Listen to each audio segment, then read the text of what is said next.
आज हम लोग एक नया चैप्टर शुरू करने जा रहे हैं, माइक्रोसॉफ्ट एक्सेल। माइक्रोसॉफ्ट एक्सेल को कैसे ओपन किया जा सकता है और बाकी बेसिक चीज़ यानी इंट्रोडक्शंस के रूप में, ठीक है। तो चलिए सबसे फर्स्ट स्टार्ट करते हैं माइक्रोसॉफ्ट एक्सेल को।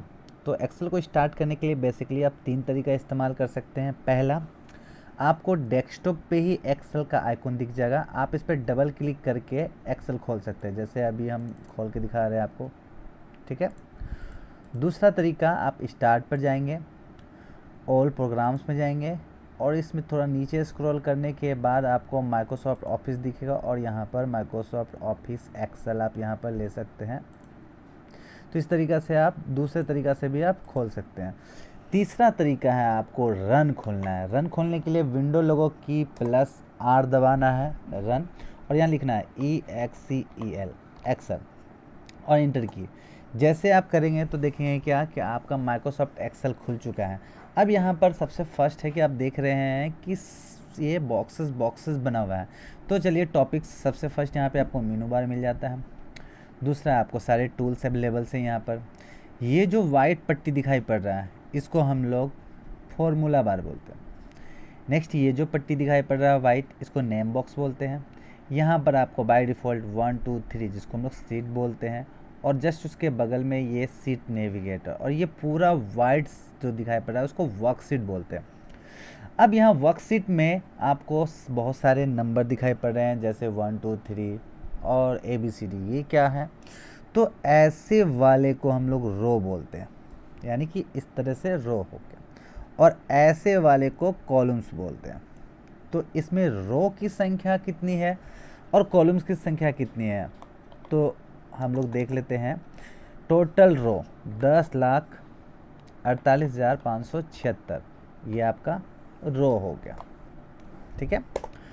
और कॉलम्स की संख्या 16,536, ये कॉलम्स हो गया। सॉरी, यहाँ लिखना था कॉलम्स। अब ये टोटल रो और कॉलम्स को साइज़ थोड़ा इंक्रीज कर ले ताकि आपको समझाने में प्रॉब्लम ना हो। तो ये आपका रो है और ये आपका कॉलम्स है, मगर रो जो है वो 1 2 3 के नाम से काउंटिंग है। तो आप इस तरह से लास्ट में अगर चले जाते हैं तो आप देखेंगे कि 10,48,576 तो रो आपको दिखाई पड़ रहा है।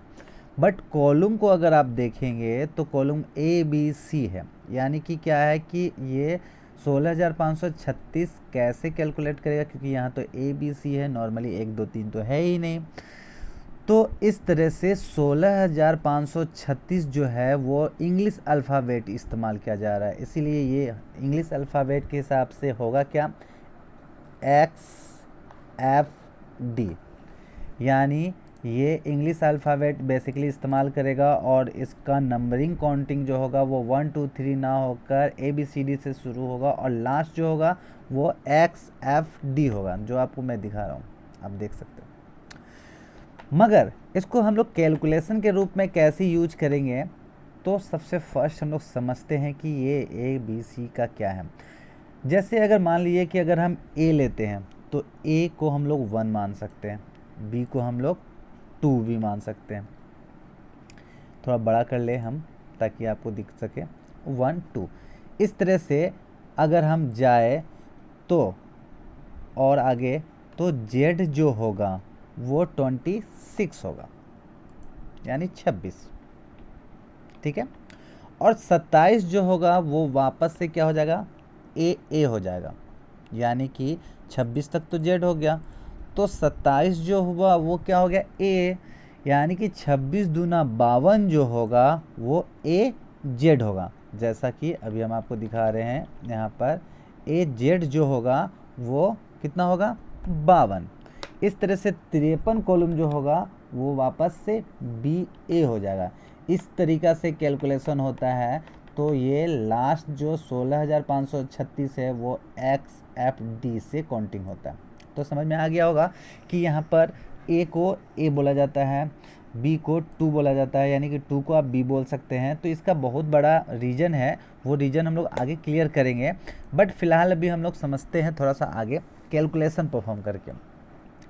जैसा कि आपको पता है कि एक्सेल बेसिकली इस्तेमाल किया जाता है कैलकुलेशन के लिए, और कैलकुलेशन विथ डाटा एंट्री का भी काम किया जाता है। फास्ट कैलकुलेशन यहाँ पे अवेलेबल है, तो बट हम लोग करके देखते हैं छोटा सा कैलकुलेशन। जैसे कि अगर हमको कोई कैलकुलेशन करना है, जैसे हमने इस सेल में लिखा 10 और इस सेल में लिखा 10, अगर इन दोनों को हमको जोड़ना है तो यहाँ पर क्या लिखना होगा, सबसे फर्स्ट इक्वल, क्योंकि हम लोग बेसिकली कभी भी अगर जोड़ने के लिए इस्तेमाल करते हैं तो 10 + 10 देते हैं, मगर कंप्यूटर के अंदर एक्सेल में अगर कुछ भी जोड़ना है तो पहले कीबोर्ड से इक्वल, तो इक्वल देने के बाद 10 + 10 देकर इंटर मारेंगे तो आप देखेंगे कि यहाँ पर रिजल्ट आपका 20 आ गया। इसी तरीक़ा से अगर हम यहाँ 50 और यहाँ पर 50 दे, और यहाँ पर अगर हमको कैलकुलेशन करना हो इक्वल 50 + 50, तो यहाँ पे आप देखेंगे क्या कि 100 आपका कैलकुलेशन के लिए आ गया। मगर ये तो नॉर्मल बात है कि अगर हमको जोड़ने के लिए इस्तेमाल करना है तो पहले इक्वल देना होगा।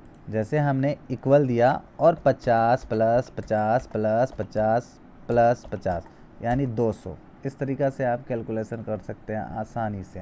यानी कि आप सिंपल सा तरीका है कैलकुलेशन, आपको कोई भी कैलकुलेशन करना हो तो पहले इक्वल साइन देना बहुत ज़रूरी है, ठीक है। मगर यहाँ पर मैंने क्या किया, सेल 1 में नंबर 1 लिख दिया, ठीक है, और यहाँ पे नंबर 2 N2, और यहाँ लिख दिया टोटल।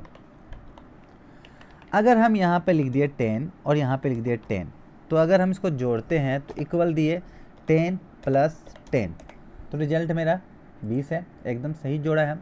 अगर हम यहाँ पे 50 करें और यहाँ भी 50 करें तो हमको फिर से यहाँ पर इक्वल 50 + 50 यानी 100 है। मगर हम ये चाहते कि यहाँ जब हम 100 करें तो ये ऑटोमेटिकली 150 यानी कि 100 + 50। एक्चुअली हमने यहाँ पर क्या किया है, फिक्स वैल्यू दे दिया है 50 और प्लस, मगर हम ये चाहते हैं कि इस सेल के अंदर जो भी हो उसको जोड़े और इस सेल के अंदर जो भी हो उसको जोड़े। तो इसके लिए हमको क्या करना होगा, इस सेल का एड्रेस देना होगा, ना कि वैल्यू देना होगा। हम इस सेल का एड्रेस देंगे और इस सेल का एड्रेस देंगे ताकि कैलकुलेशन आसानी से हो सके। तो हमने पहले इक्वल दिया। अब सेल का एड्रेस कैसे बना, तो जैसा कि आपको पता है कि इसको हम लोग क्या बोलते हैं, ए, और इधर से देखेंगे तो बनेगा 2।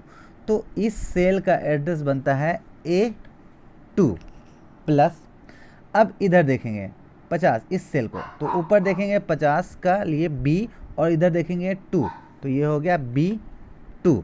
तो जैसे ही इंटर मारेंगे तो आप देखेंगे 150 हो चुका है, क्योंकि इसको और इसको दोनों को जोड़ चुका है। अगर हम इसको माइनस कर दे कुछ वैल्यू तो देखेंगे कैलकुलेशन परफॉर्म हो चुका है। इसको अगर हम माइनस कर दे तो देखेंगे कैलकुलेशन परफॉर्म हो चुका है।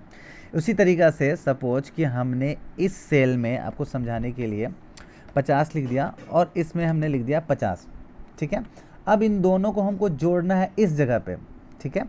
तो हमने क्या किया, इक्वल डाला और इस सेल को देखेंगे, इस सेल के ऊपर इधर B और इधर है 5, तो हमने दिया B5 प्लस इधर देखेंगे D, क्योंकि इस सेल और D और इधर देखेंगे तो 5, तो इस सेल का एड्रेस बना D5।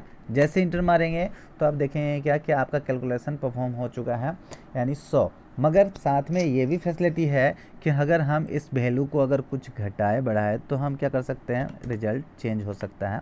जैसे हमने यहाँ 45 किया तो देखिए 45, यहाँ 99 किया तो 99, यहाँ 1 किए तो यहाँ 1, और यहाँ 0 करेंगे तो वैल्यू घट जाएगा। तो ये था इंट्रोडक्शंस बेसिकली। आज के लिए इतना ही, थैंक यू। अगर वीडियो अच्छा लगता है तो आप शेयर करें, लाइक करें। अगर कोई प्रॉब्लम है तो आप कमेंट भी कर सकते हैं। आज के लिए इतना ही।